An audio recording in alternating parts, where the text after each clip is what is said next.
Before we get started, I'd like to wish everyone tuning in a happy holidays. It's been a hell of a year and very much not in a good way. We've been separated from loved ones, friends, and family by these times, and it's never a good feeling. Albeit, this is only a temporary separation, and for me personally, some inconvenience and discomfort now are small prices to pay for being able to all come together sooner and saving lives in the process. I hope you're all healthy and doing as well as can be done in this unusual time, and may the next year be better. While we are on the subject of holidays, one of my favorite bits of well-wishing that I can say aloud on this non-explicit podcast is peace on earth and goodwill to all mankind. It started out as a mistranslation of the Annunciation to the shepherds, the story in the book of Luke in the Bible, where the angels told the shepherds about the birth of Jesus Christ, but has taken on a more theologically neutral tone as time passed. What I like about it is just the general simplicity of that hope. Just get along. For the love of everything, just get along. That overall hope can be applied both to individuals and, over the last 4 years, between countries and leaders of countries as well. Two of these countries that have had widely variant but overall cordial relationships are Canada and the United States. On paper, they are potentially two of the closest relationships that countries can have, bound together by robust economic trade, the single largest undefended land border in the world, and a migration of citizens back and forth for tourism, trade, and sometimes just to start a new life. As a Canadian myself, I would have to look very hard to find something not affected in Canadian life by this friendship with the United States, whether culturally or materially. We have gone to war together, we have forged peace together, and overall, on the world stage, we stand together much more often than not. There are very few other countries that are more interconnected and have benefited from that interconnectedness, as Canada and the United States. However, this was not always the case. Canada and the United States were not always on the same page, and even up until 1974, when the plan was declassified, the United States had a plan commissioned to invade Canada as a part of a potential war with the British Empire, called War Plan Red. However, this isn't the major fact in this episode. The major fact is that Canada had a plan to invade the United States as well, and it was created 10 years before War Plan Red. I'm Braden Thorvaldson, and this is What? Explain. Before we get into the details of the Canadian invasion plan of the United States, some context is almost definitely going to be needed. And for that, we take you back to 1918, after World War I ended and the Treaty of Versailles was signed in 1919. There were two major economic and military powers left in the world: the British Empire and the United States. The British Empire had enjoyed dominance over the seas for decades previously, and the British Navy was the pride of their armed forces and the terror of their enemies.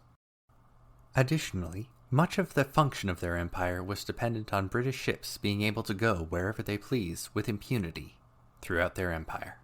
So in addition to having some of the largest military and trading fleets in the world, Great Britain was also quite dependent on the goods that they were bringing in from the colonies. What the people who lived in their colonies thought of that arrangement is a very different subject and will definitely be the topic of a future episode, but when 1919 rolled around, the British all of a sudden realized that they were no longer the undisputed champion of the seas. The United States had beforehand held something of an isolationist view with regards to European affairs, reasoning that if it didn't make its way onto American shores, they were far enough away that it did not affect them. In World War I in particular, President Woodrow Wilson advocated for neutrality, and with no vital interests at stake, many Americans supported that position. The United States were not a part of the large interconnected web of alliances and promises that brought many European countries into choosing one side or another in World War I, and in 1914, the predominant view was that the United States should stay out of this European war. The neutrality was so strong in the United States that American companies in fact continued shipping food and raw materials to both sides of the war during the first 2 years. However, this neutrality was not to last. On May 15th, 1915, a German U-boat, or submarine, sank the Lusitania, a British ocean liner, which resulted in the deaths of over 1,200 people, including all 128 Americans on board. This incident put a strain on the relationship between the United States and Germany, with President Wilson condemning the use of unannounced submarine warfare, but stopping short of declaring war on Germany. However, public opinion shifted enough that many Americans were willing to join the fight, even if their country wasn't. Many Americans volunteered to join the French Foreign Legion in order to fight against the Central Powers. Even former President Theodore Roosevelt spoke out publicly against the non-intervention policy and advocated for going to war. The United States at the time was not the military powerhouse that we know today. In fact, there was some worry at the time that they did not even have the military strength to deal with the enemies at their border. Mexican revolutionary Pancho Villa had staged a raid on Columbus, New Mexico on March 9, 1916, and President Wilson was very much under pressure to have a military response ready. Within a week, 6,600 American troops entered into Mexico with the stated goal of defeating Pancho Villa's forces and capturing Villa. Wilson signed the National Defense Act in June of that year, which expanded both the U.S. Army and the National Guard, and in August signed additional legislation designed to increase the size of the U.S. Navy. The U.S. expedition into Mexico never captured Villa, but the U.S. military had grown in size as a response. While this was all happening, German U-boats were still attacking civilian vessels, and in March of 1916, sank a French passenger ship called the Sussex, which went down with all hands on board, including several Americans. The U.S. again threatened to sever diplomatic ties with Germany, and in response, Germany issued the Sussex Pledge, which was a promise to eliminate unannounced attacks on passenger and merchant ships by submarine. However, Germany backtracked on that in January 31st, 1917, announcing that they would in fact resume unrestricted U-boat warfare, internally reasoning that it would help them win the war before America would be able to join the Allies in battle. The United States officially severed diplomatic ties with Germany on February 3rd, 1917, and in February and March of 1917, German U-boats started specifically targeting American vessels. However, the hostilities between Germany and the United States weren't just limited to the sea.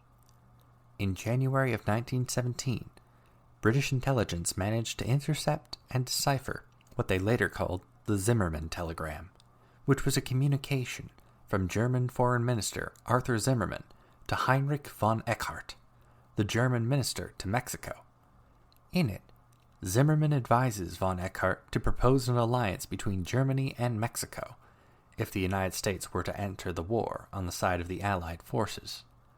In exchange for their alliance, Germany promised to support Mexico in regaining the land that they had lost to the United States during the Mexican-American War, namely Texas, Arizona, and New Mexico. British intelligence gave the telegram to President Wilson on February 24th, and its existence was revealed to the press and to the American people on March 1st, 1917.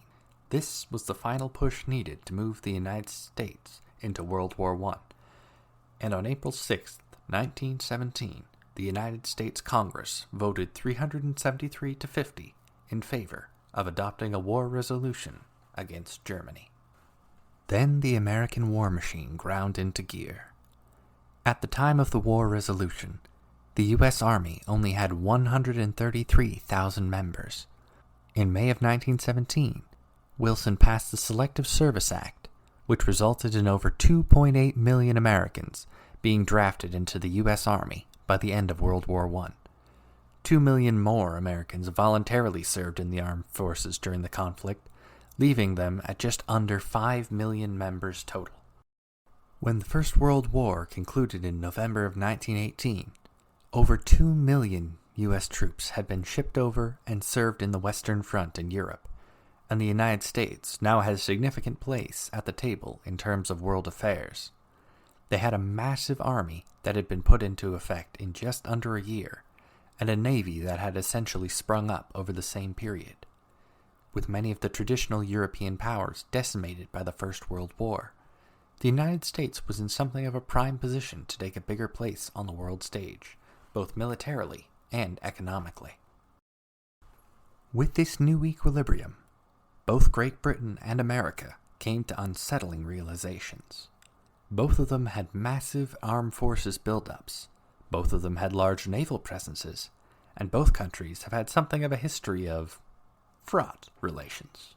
Britain realized that keeping their empire in its current state relied on military and economic supremacy, both of which the emergent United States threatened.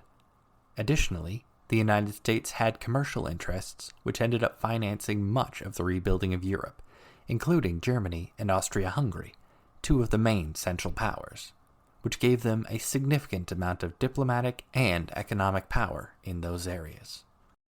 Some of these considerations, as well as the post-war prosperity of some of the companies in the United States, led to the Roaring Twenties, a time of plenty and prosperity in the United States. Afterwards, both nations internally planned for many scenarios, including war against each other.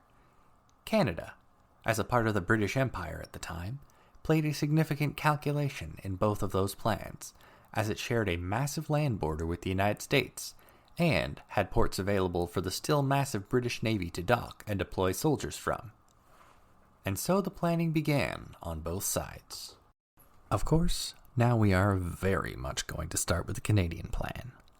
Defense Scheme Number 1, as the plan was called, was very much a preemptive attack by Canada on the United States in the event of imminent hostilities between the United States and the British Empire. This plan was created on April 12, 1921, by Lieutenant Colonel James Buster Sutherland Brown, the Canadian Director of Military Operations and Intelligence. Brown was a logistics officer during World War I, helping first to organize the massive Canadian war effort to bring the soldiers and supplies over to the Western Front in 1916, and then participating in many of the major Canadian offensives in World War I, including the Second and Third Battle of Ypres, the Battle of the Somme, the Battle of Vimy Ridge, and the 100 Days Offensive that marked the end of the First World War. He was awarded the Distinguished Service Cross for his actions, as well as being made a companion in the Order of St. Michael and St. George, a British military honor bestowed upon those who had provided great service to the Commonwealth. In 1920, he was assigned the position of Director of Military Operations and Intelligence, with the responsibility of developing contingency war plans for a wide variety of scenarios so that Canada would not be caught off guard. That is to be said, this was not a plan devised by someone who didn't know what they were doing. The plan concentrated primarily on seizing portions of the northern United States, or at least the states with direct land or sea borders with Canada. The minute that imminent hostility between the United States and the British Empire were to start breaking out, the Canadian military would need to spring into action. The attack would come simultaneously in 4 different sections of the border. On the Pacific side, troops stationed in Vancouver and Victoria, British Columbia, would be sent to take over Seattle, Portland, and Spokane, Washington. Troops stationed in Alberta and Saskatchewan would be sent to seize Fargo, North Dakota, and Great Falls, Montana, before moving eastwards to capture Minneapolis, Minnesota. Troops in Quebec would be sent to hold Albany, the capital of New York State, while troops in the Maritimes, the eastern Atlantic provinces in Canada, would be sent to attack Maine. When resistance to the Canadian incursions grew too strong, the troops would be given orders to withdraw back into Canada, destroying bridges and railways in order to hinder the U.S. response. Defense Scheme Number 1 was never about Canada taking control of the United States. In fact, it was viewed even by its most ardent supporters at the time as mostly a stopgap measure to buy time for Britain to send soldiers in order to fend off an American attack along an essentially undefendable border. Despite the comedic sort of idea of a Canadian invasion of the United States, It is important to note just how dead serious Brown was about his plan. A staunch Canadian loyalist and a believer in the British Empire, Brown had long been suspicious of the intentions of the United States, even before their initial neutrality and late entry into World War I, as well as their post-war benefiting from the state of the world.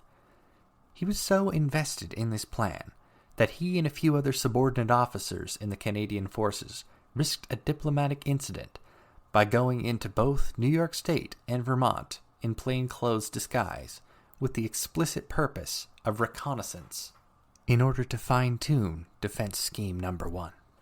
However, with all the planning, recon, and analysis that was poured into Defense Scheme No. 1, Brown forgot one major thing: to confirm with the British that they would, in fact, come to Canada's rescue in the event of an American incursion. As it turns out, they very much would not have. Documents declassified by the British government gamed out many of the same scenarios as other countries, but reached a different conclusion with regard to the Americans. The British concluded that sending a large armed force to Canada would not be in their best interest, as they would not be able to defend Canada against the much larger American force. Therefore, Defense Scheme No. 1 would have amounted to basically a suicide run for the Canadian force members that would have gone into the United States. Defense Scheme No. 1 was eventually abandoned in 1928 by orders from the Chief of the General Staff, Andrew McNaughton, citing that more peaceful U.S.-British relations were being sought after. Brown was initially ridiculed when Defense Scheme No. 1 was declassified, but when details from the American War Plan Red followed in 1974, Brown was praised for his foresight to start developing the scheme almost a full decade before War Plan Red came into existence. Granted, Brown had retired from the Canadian Forces in 1936 after almost a decade of rising tensions with McNaughton, and passed away in 1951, so he wasn't around to deal with either the ridicule or the praise. Ever since, there have been no further plans drawn up to invade the United States, at least that have been declassified so far. So, there you have it, everyone. A fun little bit of Canadian history to tide you over just in time for the holiday season. Even the best of friends and staunchest of allies can have some preparations made for a worst-case scenario, and Canada and the United States are no different. Granted, for those Canadians who think that the United States invading Canada is a laughable notion, I have a couple questions. How many American TV shows do you watch? Movies? Radio shows? Podcasts? How about some video games? Any sort of cultural product whatsoever. Canada is one of the few countries in the world whose most watched TV show, their most popular movie, or even the vast majority of the media we consume, we don't make ourselves. It's exported from the United States. We watch the same TV channels as them, the same movies as them, and rarely does it work the other way around. Every single show on the top 10 most watched television shows in Canada in 2019 was made by an American company or studio. Likewise for the top 10 movies and TV shows watched in Canadian Netflix in 2019. Some may have filmed in Canada, but that's about it. In terms of a cultural invasion, having a massive border with the world's largest exporter of pop culture is going to have an effect. To be clear, having an open trade border with the United States has overall been a benefit for Canada, and vice versa. But this holiday season, maybe buy something local if you can. I guarantee the owners of the business would appreciate it, especially now. But that's me getting off my soapbox, and now I wish you all a happy holidays. Stay safe, be well, and I'll talk to you in a couple weeks on New Year's Eve. Thank you all for listening, and I wanted to do a quick thank you to Sarah Smith, who did the excellent holiday touch-up of the What Explain art. She does graphic design, and she's also the co-host of an excellent podcast called The Millennial Cast. If you all have any curiosity about really anything millennial related, as discussed by the two delightful co-hosts, I highly recommend it. I've been on a couple times, and they are currently looking for guests, so do you want to be on a podcast? Do you have something millennial to add?